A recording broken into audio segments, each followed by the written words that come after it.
music journalism is in a way no different from writing about sport or fashion, because you can write at so many different levels of it. You can do the celebrity side of it, you can do the serious academic, musicological, you can do the economic references to it. There's so many different aspects to the stories, or you can go from the broadsheets to the tabloid papers. You can do the specialist music magazines of all the different kinds of areas of music. There's so many options. And when I began, there were so few publications compared to how there are today. I was looking at Smith's in Victoria Station on the way here, and there's a cabinet probably about half as big as that, full of music-only magazines. When I began writing, which is in the early 80s, there was nothing like that. You had very specialist magazines like Guitar Magazine, Country Music Magazine, and those kinds of things, and Gramophone for classical music, and there would probably be one magazine per area. You're very lucky because you come into a time when there is so much choice of what you can do. On top of that, of course, there's blogs and there's pods and there's the internet section to work in as well. But of course, when I was starting out, there weren't so many journalist classes and degree courses. In fact, the competition was much, much narrower. So you've got a kind of double thing going on. You're lucky and there's lots of options, but there's so many of you out there who are really talented and who should be writing journalism, I'm sure. So it's a kind of strange time, but it's a very luxurious time, really, for you to be going into it. So I started off untrained altogether in this area, and I was teaching for a bit. I found myself at Virgin Records before the label was set up. And when the label was established, Richard Branson said, OK, you do press and marketing, he'll do this, he'll do that. None of us knew anything about anything. So I had to deal for the first time with the music press, and that's really, I suppose, how I got into it. But the first record I promoted was Tubular Bells, which didn't take any promotion at all because everybody wanted it, and it was #1 in the charts within weeks.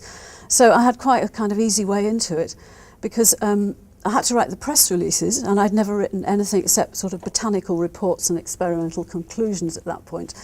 And somebody did say to me, why do you keep using the passive tense, which is what you have to do in science. And I learnt, really, I suppose, learnt to write a little bit through doing that, through press releases.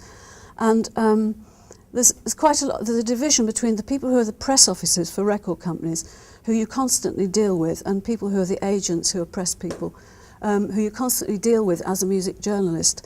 And they're the people who quite often are trying to keep you away from their artists or trying to control what you say about them, especially if it's somebody who's really very famous and the sort of top pop stars. And their jobs are really to make sure that you know what you're writing, what the kind of thing is that they want you to write.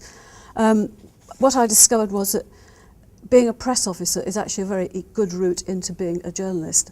And there's a two-way relationship between the two. And a lot of journalists go back into press and become the best press officers. And actually they're the people who are writing really interesting press releases and aren't just giving you the kind of bullshit that, you know, this is a great group and it's all kind of slick stuff. They actually go into the thoughts behind what the people are doing and the album they're doing. So as a writer of music, and not necessarily a music journalist, it is an option that I think some people quite often disregard. But as Alan Sugar says, you know, if you can sell, you should go out there and sell. And in a way, that's what journalism is as well. And I think all the way through my route through the career of music journalism, I've been writing through passion. And I think that's one of the things that will recur through the talking about this, because if you haven't got passion for the subject that you're writing about, you may as well give up. I think you can just be slick and you can get away with it if you're doing maybe celebrity stuff or tabloid stuff. But the passion there is to be writing and close to the celebrities. There's always something that's got to be driving you, whatever area you're in. And when I'd finished with Virgin Records, I then went through lots of different phases, and I then got a job with the Sex Pistols, which I didn't really have any writing experience in that, except I wrote fan letters back to the people who wrote to the Sex Pistols and signed the letters because the Pistols didn't believe in writing fan letters. So I wrote them all, and sometimes I wrote these great long letters saying, these guys aren't worth you sending this kind of letter, and no, they don't send them any more knickers and stuff like that. And it was a very interesting phase of my life, but it was not anything to do with music journalism directly, except that it put me in touch with the music journalists who were trying desperately to get articles and interviews with the band. And there was one such journalist called John Savage, who was at that time just finished studying law at Manchester and had then joined a TV series at Granada with Tony Wilson, who then went on to run Factory Records. And John Savage was absolutely obsessed with the Sex Pistols and with the whole notion of punk. So my first connection with somebody who was really obsessed, who was trying desperately to get in, to get exclusives, was through him. And he taught me that there's a kind of fine line between bombarding people with calls, and every day we'd go in the office and John Savage would ring up and say, when can I see them? What are they doing today? And in fact, what the result of it was that he became really the connoisseur of punk, the expert, and an academic approach to punk. And it served him very well. But it also showed me something that I've only recently started to capitalise on, that if you were there at a time when this stuff was happening, that then turns out in the future to be kind of legendary and iconic, you can actually capitalise on that and then sell your own story, which of course is what so many journalists do about punk, about new romantics, about every era in music now, particularly the 60s, because we're now in the 1968 anniversary. So my story about Sid and Nancy was the first time I've really come out about working for the Sex Pistols and doing it. And it's interesting because I got more response from writing like that than I do from writing seriously about world music or jazz or any of the other things I write, because people actually really want to know what was going on there and then. It's a bit like the equivalent of reading Alistair Campbell's book, I suppose, in a way. But that was something that I really have learnt a lesson from, and I should probably now start delving into all the other areas of my life and churning it all out like everybody else has been doing. The kind of music I started writing about was a form of free improvisation, which was very, very marginal and very, very obscure. And at the same time as doing that, because it was a fanzine called Collusion, which was this is the magazine that I co-edited with a musician called David Toop and Steve Beresford. And we did 5 issues of that, and they're kind of collector's items now. And it was about music from all over the world that wasn't being written about, and it was designed by David Toop. And through working on that, it was very sporadic because we didn't have any money, so we just did an issue when we could. I learnt about editing and about layouts and design, and I think I've always thought it's quite important to know the kind of the whole picture beyond your article on a page. What I'm saying is that within the print media, if you know all the different aspects of it, skills are the crucial thing. And I guess if you're talking about broadcast journalism, the same would apply. You need to know about the different stages, the different elements. Even if you're going to be the person sitting to camera talking, it's best to know about all the different aspects of it. So I very studiously learnt about editing and left the publishing company to join Time Out as a sub-editor. And the plan was, I see in retrospect, was to get my foot into the door of a magazine. And once I was in, I kind of wheedled my way into the music department and started to write reviews for them. And all the way through, if I talk to people about how they got into it, it's usually, well, I got in and I was doing this, and then while I was there, I started to write things on the side. It's a question of kind of infiltrating, really, and making sure that people note you and don't bombard them too much, but make sure people notice you're there. And one of the people I worked with around the time of this magazine went on to rise to the great heights of being an editor at the Sunday Times magazine. And by that time, I'd started to be very interested in music from Africa and Latin America, which is through the people that wrote for this Collusion magazine. The editor, David Toop, was into salsa, and his friend was Venezuelan, first Latin American I'd ever met. And him and his girlfriend, they used to dance in their bedroom to salsa. And I used to sit on the bed thinking this is the weirdest thing I've ever seen, because nobody danced then except when you were in a club or something. And through him I listened to these records and I got really interested.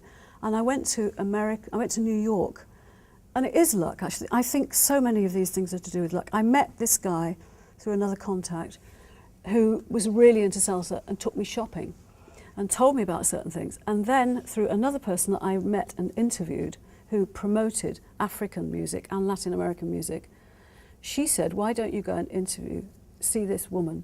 There's a big concert at Madison Square Gardens of all the top salsa superstars. Why don't you see if we can go along? So I rang this woman. She said yes. She got me a press pass. I went backstage, front stage, in and out. And afterwards she took me. She was a small Jewish woman, nothing to do with Latin American culture. She worked with Neil Diamond, but got passionate about salsa. She took me backstage and introduced me to every single superstar. I never knew who any of them were. Celia Cruz, Willie Collins, all these names. And from that, I decided to start going shopping on my own and through sleeve notes and different things. And then I would just ring people up and say, can I interview so-and-so? And because I was English, they thought it was the weirdest thing, and they were really intrigued. And basically, because the word got out that I was interested, and I would come back and write. I had a column in Black Echoes, I had a column in The Wire magazine, and I was writing this stuff, and then occasionally in the Sunday Times. They over there knew who I was, so they would put me in touch with people. And it went from that, and then I went to Puerto Rico and with some of the people from New York. And, you know, then it spread to there, then I went to the Dominican Republic, and then in Miami I met a whole lot of people. So I never knew any of the white Americans. I was entirely in that kind of circuit. And that would become really, instead of just flitting around and doing lots of bits and pieces, that became the focus of my life for the next 10 or so years. And I spent a lot of time traveling to Latin America and New York and the Caribbean that spoke Spanish, and really made it my absolute mission to, like an evangelist, to convert people in this country to music from Africa and Latin America, which was very, very difficult to get at that time. This is way before, this is early, mid-80s, before the World Music Term was put out. And I just used to go over there and come back with bags full of records, and then started DJing. And I met up with somebody called Jerry Lycett, who we set up a club in Brixton called the Mambo Inn. And from these little collections of people around and about who are interested in the music, and some of the shops starting to import things, we gradually were able to get kind of spread out the interest in it. And then, because my friend had moved to the Sunday Times magazine, I got in there and was writing about African musicians, which was quite amazing because nobody else was doing it then. And also, this is quite conservative newspapers. This is a national broadsheet. And from there, the Observer picked up on it. And then things very rapidly happened, and WOMAD was set up, the World Music festivals began, and things sort of expanded, and I was then involved from the centre of it, because if you're going to be writing and then you're DJing and then you sometimes do some radio, it spreads out because there aren't very many people doing the same thing. And one of the, apart from having a passion, I think one of the things that I realised I'd done was to create a niche, a sort of specialism. And I know that there are some people, I think there's somebody here who's actually won a prize for classical music at the moment. Maybe she's not here yet. Oh, it's you, is it? Oh, well done. I mean, you see, you've created a niche, and I think if you're a classical music buff, if you're really interested in it, then there's so many different areas you can use. You can go into the radio, you can do TV, you can aim for all these different things, and it's quite different from people who are generalists. But I'm not knocking generalists, because there's one journalist I was just talking to Paul about on the way here, Neil McCormick.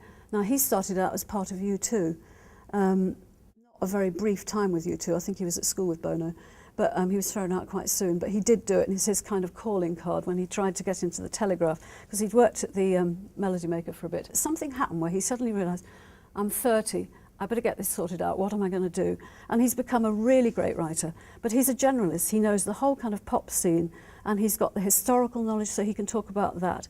He can talk about the economics, because he follows up the business side of it through the business magazines and talks to people from the record company. So he's now got this whole cross-section of the music industry in his hands, and he gets onto the Today programme, which in a way is quite an achievement for somebody who's, you know, pop music is now discussed in serious terms, but for him, he's kind of moved through it by making sure that he's got this particular niche.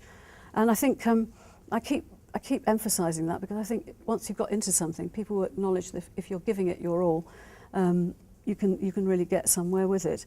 The world music side of it, I'll go into more detail if you want me to at the end of this when we've finished. But I thought I'd just give you some case histories of showing how some of the people who are quite well known or just beginning have achieved getting inside the business. There's a woman called Val Wilmer, who you might or might not have heard of.